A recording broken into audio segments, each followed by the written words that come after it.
আজকে তো আমি অনেককে শুনেছি, এটা ক্রিটিসিজম নয়, এটা একান্তই প্যাসেঞ্জার অ্যামিনিটিস এত কমে গেছে যে যাত্রী নাইট জার্নি করে, এমনকি যেগুলো স্লিপার কোচ, এমন বিছানা দেওয়া হয় শুতে, তাতে নানা রকম ডার্টি থিংস থাকে, বাথরুমগুলো পর্যন্ত ক্লিয়ার করা হয় না।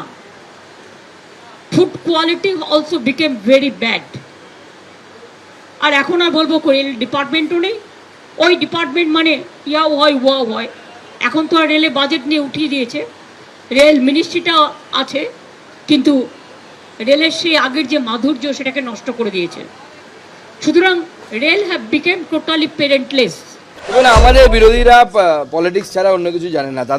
তারা এই দুঃখের সময়ে বলতে খারাপ লাগছে, যেরকম শকুনের নজর সবসময় ভাগাড়ের দিকে থাকে, সেরকম আমাদের বিরোধীদের নজর সবসময় পলিটিক্সের দিকে আছে। এই সময় পলিটিক্স করার সময় নয়। রেলমন্ত্রীরও এই আসার কথা আছে।